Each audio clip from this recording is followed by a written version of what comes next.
They came to Nikley, where they found the princess together with all the gentlewomen of the Peloponnese, which is otherwise called Morea, who had convened an assembly in order to take counsel regarding the news they had heard about those 3 castles, which the prince was going to give at that time to the emperor, so that he and his men, all those of the Morea, the bannerets, and the knights who were in Constantinople, might be released from prison. For this reason, those ladies were assembled there together with the princess at the castle of Nikley, holding a parliament and receiving counsel. And there were no other men with them, except for Sir Leonardo, who is the logothete, and Sir Pierre de Val, that wisest of men, whose wisdom was unsurpassed in all the principality. Only those 2 men attended the parliament.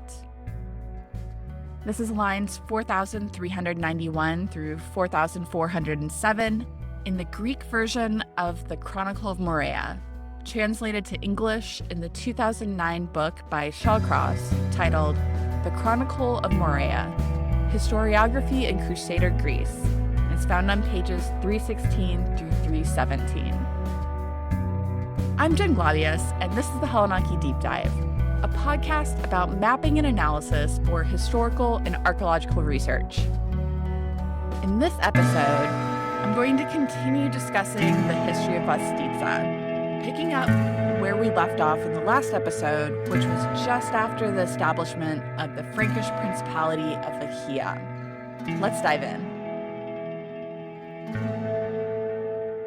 Before we get started on the history, I just want to tell you that I've started a Flickr site for the Hellenaki, and I'm adding albums of photos from different locations. So there'll be an album for specific locations that I mention, because I've been to a lot of these places over the many years I've gone to Greece, and my pictures are not always the best, but I want you to be able to see what some of these places look like now. So you'll be able to see the links for locations that I mentioned in the episode in the show notes, which you can find either on the Hellenaki website or on Patreon. Where we left off last time, Geoffrey Villehardouin had taken charge of the Principality of Achaia. He had helped take it over, and then he pushed out Champlitte, and he was in charge of it. This Principality of Achaia encompassed most of the Peloponnese by the year 1212. That's when they had taken Corinth and Argos from the forces of Leosaugoros. Remember, who is the Byzantine archon, the big landowner who tried to take power for himself even before the Franks arrived, those crusaders arrived. What he didn't hold in the Peloponnese, though, was Monemvasia, which is a coastal fortress that I mentioned last time that it's like really difficult to take, and Geoffrey Villehardouin never took it. Also nearby, in the area of modern Laconia, which is very mountainous, so it's the area around Sparta. It's the Taygetos Mountains, which are difficult to get around, and it had been settled by these Slavic groups way back during the Byzantine period. And so it was also kind of a holdout. So Monemvasia, the area around the Taygetos Mountains, Venetian areas in southwestern Peloponnese, so Modon and Coron. The relationships between the Venetians and the Franks was okay. At this point, the Venetians were pretty satisfied with the ports of Modon and Coron, and they're also busy because at this point, they're trying to also take the island of Crete. Later on, they're going to try to expand their territory, but at this point, they're happy with what they have in this area. And as I said, Monemvasia was very difficult to conquer. The Franks are not going to take it for another 36 years. And the Slav peoples in the Taygetos Mountains are just going to continue to be a problem. They're also not going to be integrated for at least another 30 years. So what had actually changed in the Peloponnese with the coming of the Franks? It's around this time, or perhaps earlier, that the Peloponnese is sometimes also known as the Morea, and through this period and later, Morea is the term usually used. Like the Chronicle of Maria refers to the Peloponnese. And so that happens at this point. For the people in the Morea, the Peloponnese, I mean, the lower classes, the peasants, not that much had changed. Through time, during the Byzantine period, many small freeholders had lost their land and instead were working on large estates. And so, is it you're working on a large estate or are you a serf? How much of a difference is that? Not entirely much. You're still working for someone. What did change was what the Greek elite, those very large landowners, and they were no longer at the top of the society. Before the Frankish conquest, they had to pay taxes to the Byzantine Empire and sometimes unhappy with that. And that's why some of them had revolted even before the Fourth Crusade. But now, with the coming of the Franks, they were no longer at the top of this society. Instead, you had feudalism on top of what they owned. So the elites, many of them kept their land and many privileges, but they were no longer at the top. Who was at the top was the Prince of Achaia, Geoffrey Villehardouin, and beneath him were the barons that he established. There would end up being 12 total at the height of the Principality of Achaia. And these baronies went to Frankish knights who had helped Villehardouin actually conquer the area. And all the knights who had helped came from areas like from Flanders to Provence, but most of them are from Champagne and Burgundy within the area that becomes France. But you also have lower ranked knights, again, coming from those areas, and they're given fiefs within the baronies. And so these lower ranked knights would owe allegiance to the barons. They would have to ask the baron, like, say, I want to build a castle or a tower to help defend myself. They'd have to ask the baron for permission.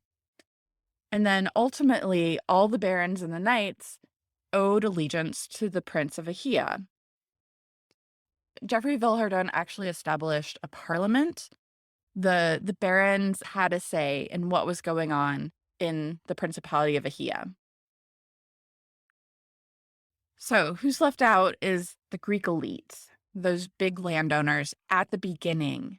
Later on, some of them will later be granted fiefs, so they'll become more integrated into the feudal system. But despite not being in the feudal system, it just meant there was another layer on top of them that then they had to pay taxes to this baron or whatever knight had held their land in a fief. But they still mostly held their land. What got seized by the Franks, though, were any estates that had been owned by the Byzantine states, the land of any absentee landowners, and of course, anyone who had fought against the Franks. And the most problematic one is that Villehardouin seized land and property and income belonging to Orthodox ecclesiastical institutions, so basically Orthodox churches and monasteries. And so this might be a good time to finally talk about the schism between the eastern and western parts of the Christian church. So the eastern part I'm just going to call Orthodox, and the western church I'll call Catholic or Latin. The schism occurred in 1054, so almost 200 years before the Fourth Crusade. And it was over many reasons, but part of it was over the role of the Bishop of Rome, who we know is the Pope, and who would gain power as in charge of all the other bishops. But that role versus basically what was a bishop, but what in the Greek language they called a patriarch. And so the patriarch in Constantinople was an important part of this Eastern church. So there's problems over the role, like, is the Pope in charge of the Eastern part, like anything that the patriarch in Constantinople had been in charge of? And this is part of like the big problems. It also plays into the Fourth Crusade itself. Like, because there's a schism, the Catholic crusaders are okay with going and conquering an Orthodox population. They're okay with conquering Constantinople because it's not part of their Christian church. So this is a huge thing. It's going to play a role going forward in the Morea. So the Franks themselves would establish some of their own churches in the Peloponnese, but they were vastly outnumbered by the Orthodox population who kept wanting to keep their own priests and churches and so on and so forth. So Villehardouin had seized church property and their income, and eventually his family would use that to construct the castle of Clemutzi in the western Morea. And so part of it was there was a dispute because the Orthodox priests actually gave orders, like made peasants into priests so they could escape serfdom. So you ended up with like large numbers of Orthodox priests relative to the population. So Villehardouin was like, wait, not all those people should be priests. This is a bit much. This is too much. So they finally come to an agreement that the number of priests would be in proportion to the size of the community. And Villehardouin then gave the churches and monasteries at least some of their land and income back. And this happened in 1223. So Geoffrey Villehardouin died around 1230 at the age of 60. When he passed away, his eldest son, also named Geoffrey, so Geoffrey II, became Prince of Achaia. And this is where we're going to widen our view because the Byzantine Empire was down, but not out at this point. So when the Crusaders sacked Constantinople in 1204, the elites fled and went to other areas. And what ended up happening were 3 separate little empires were formed. So one of them, the one furthest east, was the Empire of Trebizond along the south coast of the Black Sea. And that empire itself would last for a long time, but it doesn't figure into the story. So we're just going to ignore the Empire of Trebizond. Instead, we're going to talk about the other 2. The one to the most west was the despotate in Epirus. So it was a despotate because it was founded by a son of the emperor, who would be called a despot. So not the modern meaning of despot, just despot meaning the son of an emperor. Now, this despotate in Epirus, they were trying to get back Constantinople because whoever got Constantinople would basically have the Byzantine Empire. They're trying to make their way east to get Constantinople. The third of these little empires was the Empire of Nicaea, and it was in Asia Minor, so just to the east of Constantinople. And this one ended up being the most important. They were attacking Frankish territory because they were trying to go west to get Constantinople back from the Franks, from this Latin emperor of Constantinople. So the second Geoffrey Villehardouin, he owes allegiance to the Latin emperor of Constantinople. And so he leaves the Morea, he takes his knights with him, and he goes to help fight off Byzantine attacks, so the attacks from the Empire of Nicaea. Not in Constantinople itself, but in their territory. He goes in 1236 and 1239 and 1243. So you see the Byzantines are really trying to take back that territory. And he's able to do this because things are pretty stable in the Morea. Like, not much is happening. The Venetians are staying in their area. Things are pretty okay. Then Geoffrey II dies in 1246, and he has no heirs. So the rule passes to his younger brother, William Villehardouin, who now becomes the Prince of Achaia. Now, unlike Geoffrey II, William had actually been born in the Morea. He had been born in the castle of Kalamata. And before his brother died, William was the Baron of Kalamata. This is in the southern part of the Morea. So William, as the prince, finishes securing the Morea. So he blockades Monemvasia. He gets some help from the Venetians. They have all those ships, their naval power, blockades Monemvasia, and he gets them to surrender in 1248. The holdouts had been basically 3 large landowning families And so he's like, all right, I've blockaded you out. You surrendered. I'm going to give you fiefs. So this is when he begins to integrate some of these large elite landowners into the feudal system. So the last holdout are the Slavs in the Taitos Mountains. And so William makes sure that there are castles built on either end of those mountains. So there's Mistra, which is near the ancient site of Sparta, and then Manya near Cape Matapan, so in the southern part of the Mani, which is very mountainous and is going to come up again as an area that whoever's in charge of the Peloponnese really can't control. And so William has these castles built, and it's a show of power. And so the Slavs of Taitos come to terms with William Wilharden. And so at this point, William holds everything, basically. He doesn't have anyone rebelling against him. The only parts that aren't in Frankish hands are the two ports of Modon and Coron that belong to the Venetians. And this is really the height of the Frankish Principality in Achaia. So that's about at this point that William gets involved in what's going on between the remnants of the Byzantine Empire. So William marries the daughter of the despot Michael II of Epirus, so that more Western Byzantine offshoot. And so his father-in-law says, hey, I'm trying to fight against the Empire of Nicaea, this other Byzantine offshoot that was led by the Paleologos family. He's like, hey, I need your help fighting against them. Bring your knights north and help me fight them off. And so it's 1259. William's like, okay, knights, barons, here we go. Let's go fight for my father-in-law.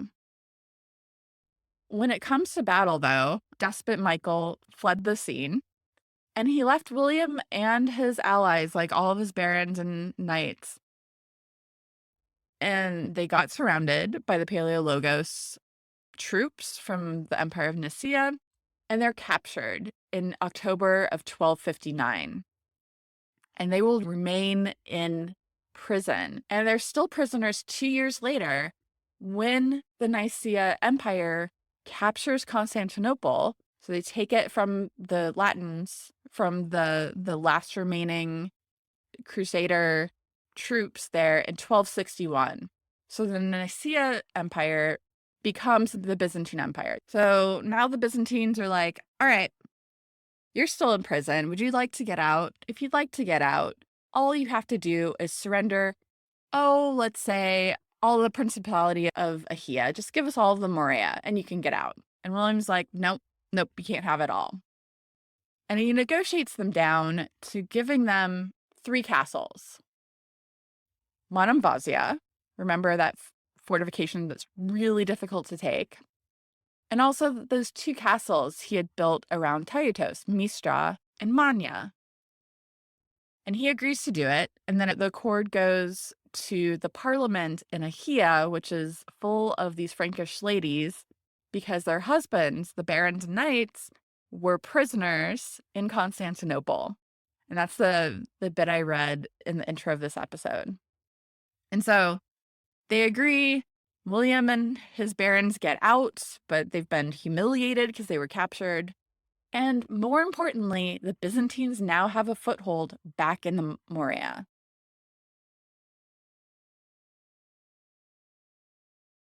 So here's the situation in the 1260s.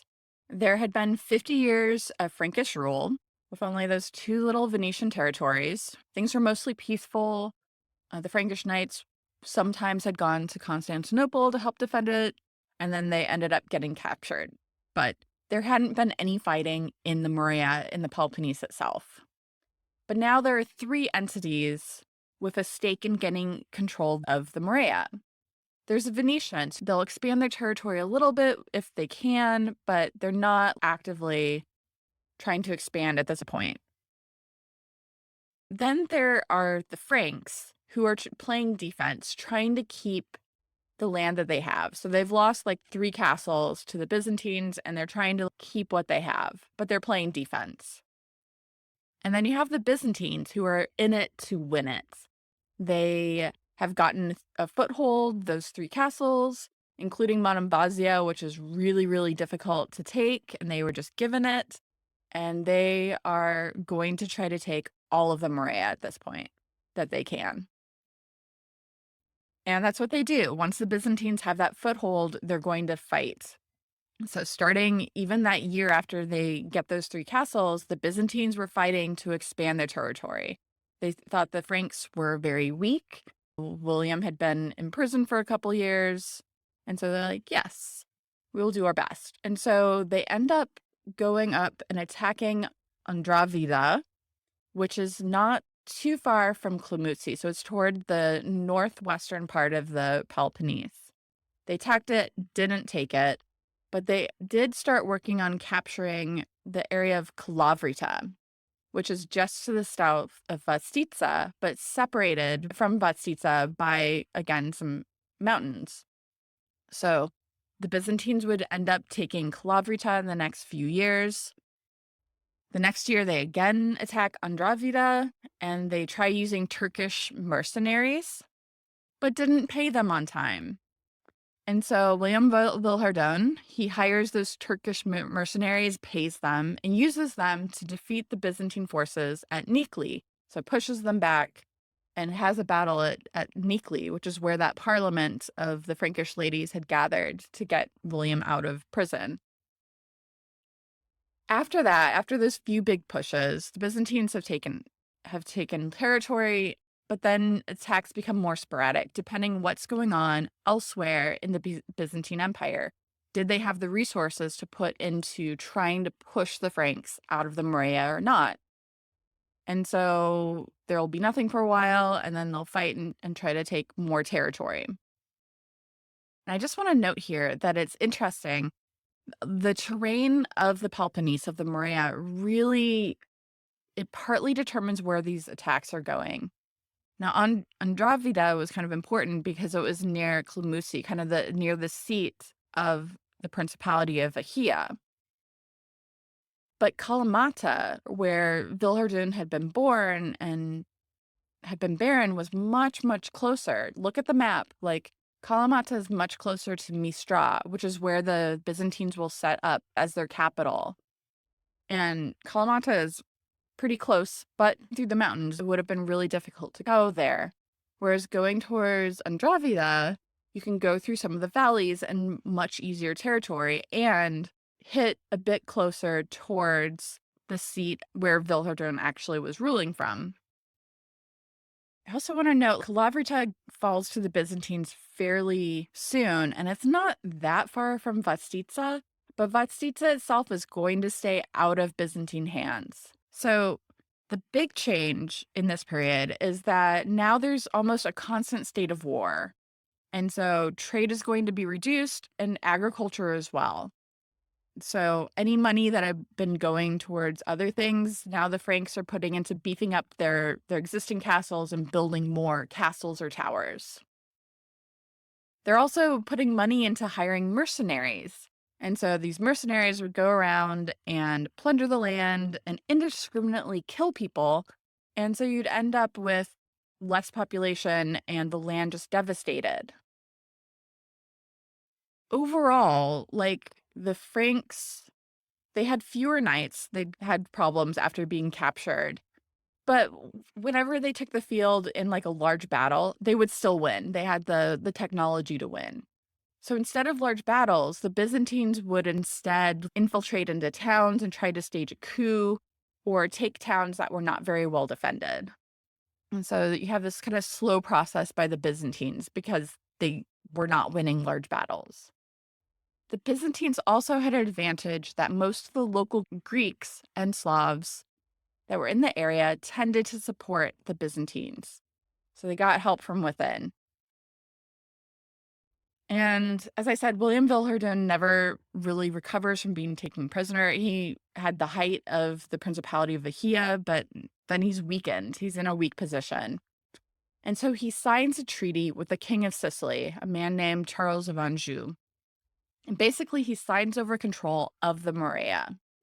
So Vilhardun would keep ruling in practice, but control of the Principality of Achaia is now in the hands of Charles of Anjou. William dies without a male heir, and so Charles of Anjou sends a regent at first to rule the Morea. And then William's daughter, Isabel, marries a man named Florent of Hainault, and Florent becomes the de facto Prince of Achaia. He does a pretty good job. He comes to terms with the Byzantines, so there's some peace finally in about the 1290s. So after 30 years of almost nonstop, low-scale warfare, there's some peace, but it only lasts until Florent's death in the later 1290s. So Isabel Villehardouin ends up marrying again, and she doesn't choose as wisely this time. She marries a man named Philip of Savoy. And so she marries him. He basically becomes Prince of Achaia, and he's corrupt. He sells off offices and fiefs to get money. He's fighting anyone who's opposed to him. And more importantly, for the people in the Morea, he's raising taxes on them and taking back any privileges they had been given.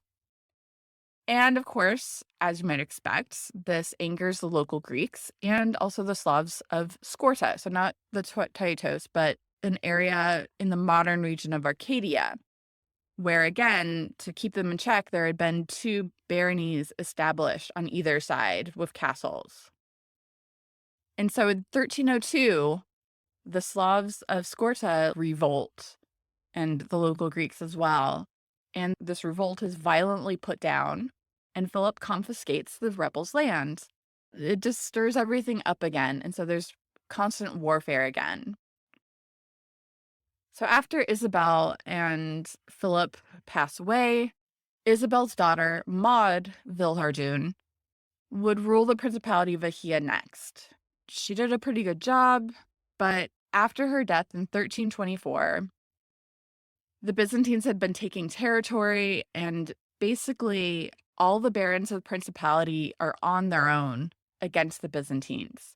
They're still under the rule of the family of Charles of Savoy, who was the king of Sicily, but they're kind of scattered all over. The Byzantines have made big inroads, and so they're kind of on their own. They're on the defensive and not doing so well and weak. And so they're going to invite other people in to try to help them. So there end up being many, many different things going on, since you don't really have one principality, but scattered baronies and things going on. And so I'm not going to follow all of that. But instead, let's look at what happened with Vastitsa itself. At the beginning, like the 1210s, Vastitsa barony was established with Hugh of Charpigny. And it stays in the hands of that Charpigny family until they have a daughter, no son. And this daughter ends up being married off to Drew of Charny. This is what's going on in 1324. So the death of Maud Villehardouin. Vastitsa is one of those few Frankish baronies that's not in Byzantine hands. So it's still in the hands of the Franks.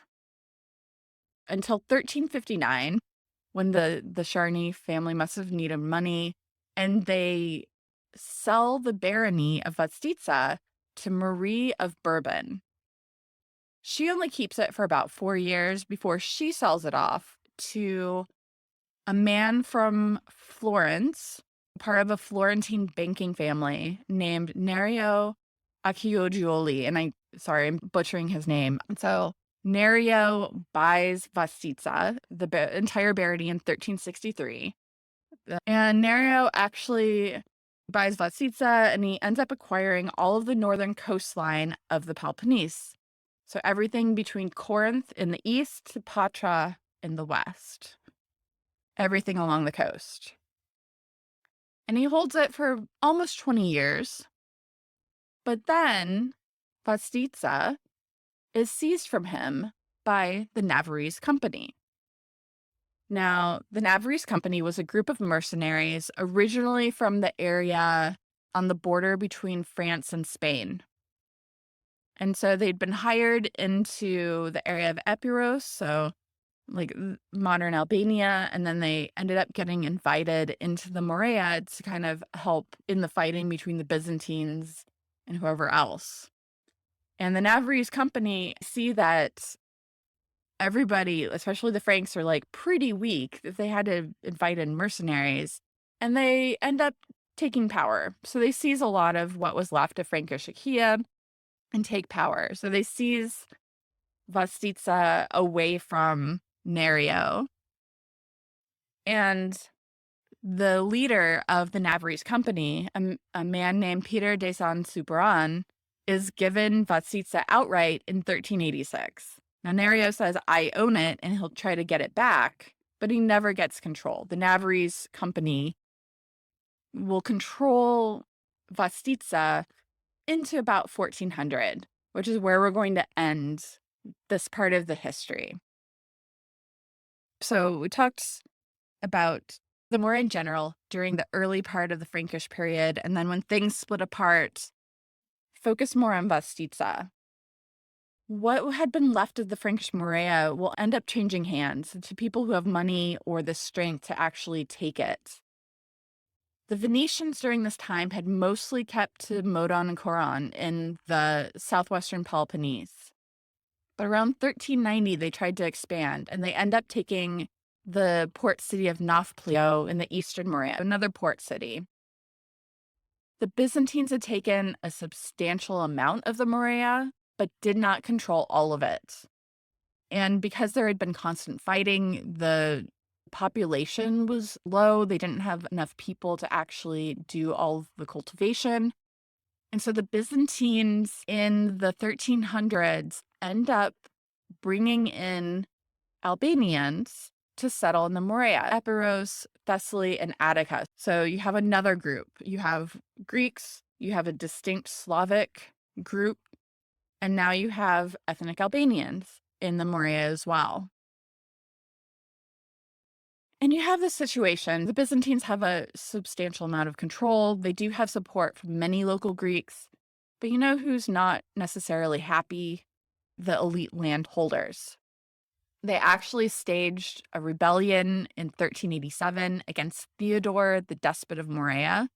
To put down this rebellion in 1387, Theodore would call for help from the Ottoman Empire. He's like, please send troops to help put this down. And so Ottoman troops, led by Evrenos Beg, will raid the Morea, called in by Theodore in 1387. And they go all the way from Corinth, from the Isthmus, all the way to the Venetian ports of Modon and Coron. But once they go in 1387, they know the area a bit, and they end up raiding in the 1390s and many times after that. And so in the next episode, I'll talk about the founding of the Ottoman Empire and the relationship with the Byzantine Empire as a whole, and especially in the Morea. Not much for endnotes this time. I want to talk a little bit. There are many sources that I've looked at for this, and you can find the list in the show notes. I do want to say the Chronicle of Maria that I read in the last episode and at the beginning of this episode as well, there are many different sources for it. There's a Greek version, and that's a translation of the Greek version that I read for this. There are French versions, which give much of the same information, but there are slight changes. The Chronicle of Maria itself was written over 100 years after the Frankish conquest in 1204. And so it's written much later. Thanks for listening. Email questions or comments to deepdive@hellenaki.com or ask them on the Hellenaki Deep Dive Facebook page. Show notes with links to resources mentioned in this episode will be available at hellenaki.com. That's HELONAKI.com. You can also find ways to support the show, now including merch such as t-shirts, mugs, and stickers with the Hellenaki Deep Dive logo at hellenaki.com/support. My thanks to Patreon supporters at the Geospatial Analyst level, Leah Varel and Janice and Jerry Farrell. Your support keeps the Hellenaki Deep Dive going. The Hellenaki Deep Dive is written and produced by me, Jen Globius of the Hellenaki. The theme music is Deep Ocean, instrumental by Dan O of danosongs.com. Additional sounds from zapsplat.com. Thanks for listening.